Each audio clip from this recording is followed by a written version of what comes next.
तो क्वेश्चन करते हैं। A transparent thin film of uniform thickness and refractive index n1 is equal to 1.4 है ना, ये ब्लू वाली फिल्म है। is coated on a convex spherical surface of radius r at one end of a long solid glass cylinder of refractive index n2 is equal to 1.5 है ना। तो ये green वाला जो बना रखा है ये तो सिलेंडर है, ठीक है, और उसके ऊपर एक पतली सी लेयर हमने चढ़ा रखी है एक दूसरे रिफ्रैक्टिव इंडेक्स की, और रिफ्रैक्टिव इंडेक्स जो है वो n1 है। तो अपन चूंकि रिफ्रैक्टिव इंडेक्स के लिए म्यू टर्म यूज करते आए हैं तो म्यू टर्म ही यूज करेंगे, उससे फैमिलियर है अपन, है ना। तो μ1 जो है वो कितना है 1.4 और μ2 कितना दे रखा है 1.5 दे रखा है। अच्छा, rays of light are parallel to the axis of cylinder traversing through the film from air to glass. तो रे ऑफ लाइट जो है वो इंसिडेंट है, और किस डायरेक्शन में इंसिडेंट है, इस डायरेक्शन में इंसिडेंट है, ठीक है। पहला वाला इसको पैरेलल कर देते हैं, ये पहले वाली रे को पैरेलल कर देते हैं। अच्छा, rays of light parallel to the axis to the cylinder traversing through the film from air to glass gets focused at distance f1 from the film. तो क्या बोल रहा है, यदि एयर से ग्लास में यदि रे आ रही है तो कोई एक डिस्टेंस है f1 डिस्टेंस, ये f1 है ना, यहाँ फोकस हो रही, और जब रे ऑफ लाइट जो है वो ग्लास से एयर यदि जा रही है अगेन पैरेलल, मतलब इस डायरेक्शन में यदि रे ऑफ लाइट जा रही है तो इस डायरेक्शन में यहाँ पे बोलता है कि f2 डिस्टेंस पे फोकस हो रहा है, ठीक। तो बेसिकली f1 और f2 निकालना है। अच्छा, थिन लेंस के केस में अपन ने अलग अलग टाइप की थिन लेंस का फोकल लेंथ निकाला था, ठीक है। तो थिन लेंस के केसेस में क्या था, जैसे कोई भी थिन लेंस अपन ले लें, सपोज इस शेप की थिन लेंस ले लेते हैं, ठीक है। तो इसकी फोकल लेंथ हम इस डायरेक्शन से इस डायरेक्शन में मेजर करें, है ना, या इस डायरेक्शन से इस डायरेक्शन में मेजर करें, वो सेम आएगी, है ना, इन द सेंस कि यहां से यदि रे आती है तो ये जिस भी डिस्टेंस पे फोकस होगी f1, और यहां से यदि रे आती है वो जिस भी डिस्टेंस पे यहां फोकस करेगी, सपोज f2, f1 और f2 बराबर होता है। पर बराबर कब होता है, जब इस साइड का रिफ्रैक्टिव इंडेक्स और इस साइड का रिफ्रैक्टिव इंडेक्स सेम हो, ठीक है। केवल इस केस में यदि एक साइड का रिफ्रैक्टिव इंडेक्स दूसरे साइड के रिफ्रैक्टिव इंडेक्स से डिफरेंट हो, मतलब ये तो μ1 हो और ये μ2 हो, तो f1 और f2 जो है बराबर नहीं होते हैं, है ना। ये अपन डिस्कस कर चुके हैं पहले, ठीक है। तो ये मतलब एक तरह से रिवीजन ही हो गया। तो f1 f2 पूछा है, अलग अलग डायरेक्शन से तो निकालते हैं उसको। अच्छा, एयर का रिफ्रैक्टिव इंडेक्स, इसको अभी μa डिनोट कर लेते हैं, ठीक है। अच्छा, कोई भी थिन लेंस जिसमें दोनों तरफ रिफ्रैक्टिव इंडेक्स अलग अलग हो, तो उसमें ऑब्जेक्ट डिस्टेंस और इमेज डिस्टेंस का जो रिलेशन था उस पर अपन सेपरेट वीडियो और एग्जांपल्स कर चुके हैं पहले, ठीक है।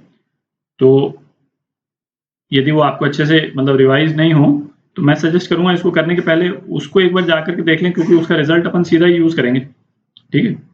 तो वहां पे रिजल्ट जो है वो क्या आया था, μa अपॉन ऑब्जेक्ट। अभी अपन वो वाला केस देख रहे हैं जब लेफ्ट से राइट में रेज आ रही है, ठीक है, एयर से यहाँ पे, मतलब ये येलो वाली रेज जो आ रही है उसको वो डिस्कस कर रहे हैं अभी अपन, f1 निकाल रहे हैं अपन।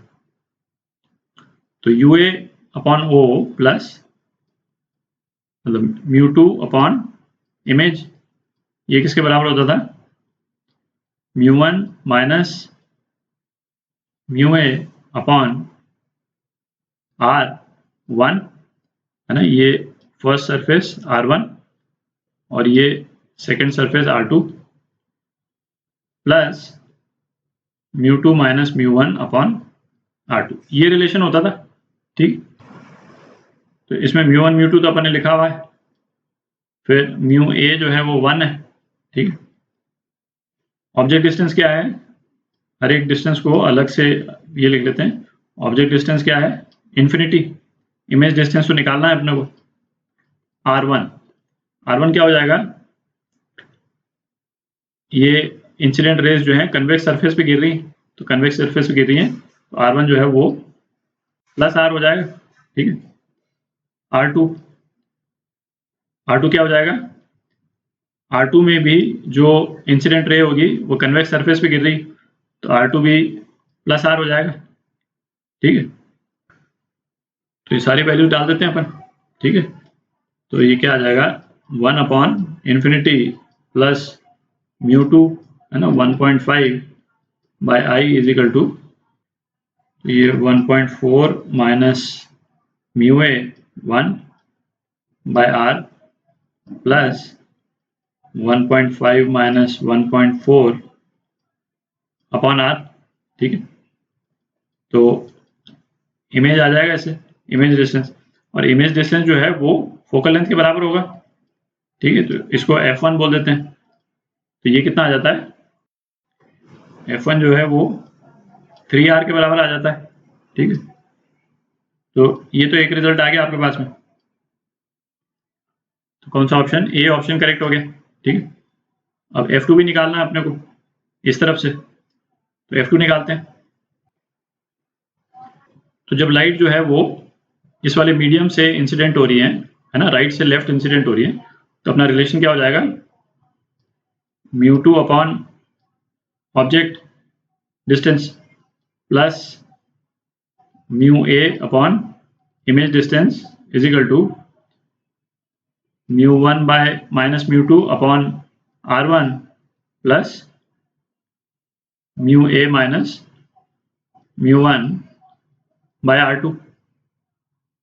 ठीक है, ये रिलेशन जो है ना, इसको आप ध्यान से देख लें, इसमें जो सीक्वेंसिंग है रिफ्रैक्टिव इंडेक्स की, कौन सा रिफ्रैक्टिव इंडेक्स पहले आ रहा है बाद में आ रहा है ना, R1 R2 का साइन कन्वेंशन भी बिल्कुल क्लियर होना चाहिए। तो इसीलिए मैंने कहा था वो वाला वीडियो जो है ना, आप एक बार यदि थोड़ा सा भी कंफ्यूजन हो तो दोबारा देख लें, क्योंकि उसके तो अपन सीधा रिजल्ट ही यूज कर रहे हैं इसमें। ठीक है, बहुत एक्सप्लेनेशन है नहीं। तो इस वाले केस में ऑब्जेक्ट डिस्टेंस क्या है, इन्फिनिटी।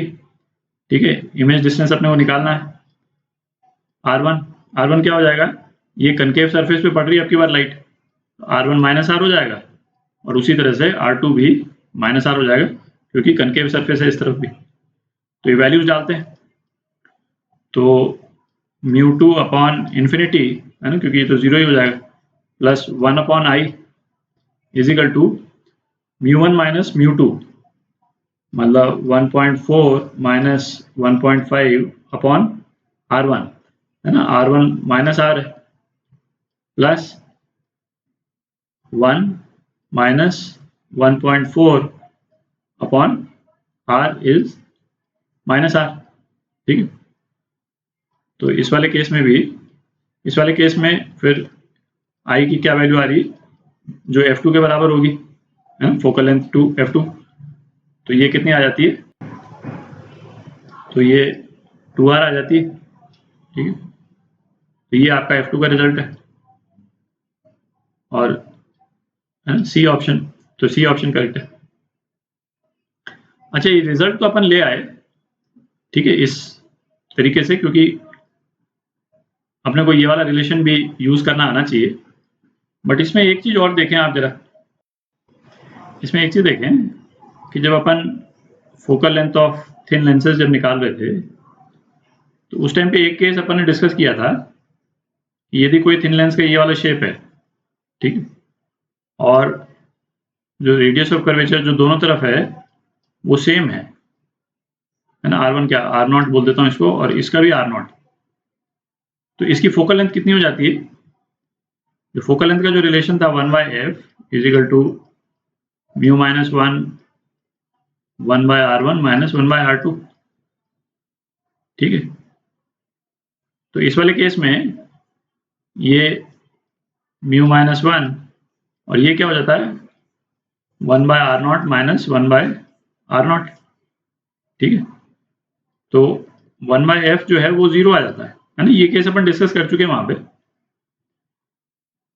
इसका मतलब क्या होता था कि फोकल लेंथ जो है इसकी इन्फिनिटी हो जाएगी। और इन्फिनिटी फोकल लेंथ का मतलब क्या था, ये अपन ने डिस्कस किया था वहां पे कि ये लेंस जो है वो ना तो कन्वर्ज कर रही है ना डाइवर्ज कर रही। इसका मतलब ये लेंस जो है लेंस के रूप में काम ही नहीं कर रही। ठीक है, लेंस यहाँ पे हो चाहे नहीं हो कोई फर्क नहीं पड़ता। रे जो है यदि जो रे पैरेलल आ रही होगी वो यहाँ से भी पैरेलल ही निकल जाएगी। ठीक है, और है ना, कोई रे यदि इस टाइप से आ रही है तो यहाँ से भी इसी टाइप से निकल जाएगी। कोई नेट चेंज ऑफ डायरेक्शन नहीं है इसमें। तो इस वाले केस में सेम ही चीज हो रही, आप देख रहे हैं भाई। इसका ये जो थिन लेयर जो इसमें चढ़ा रखी है इसके ऊपर ये ब्लू वाली, तो इसका रेडियस ऑफ कर्वेचर तो दोनों सरफेसेस का सेम ही है, सेम दे रखा है दोनों का रेडियस।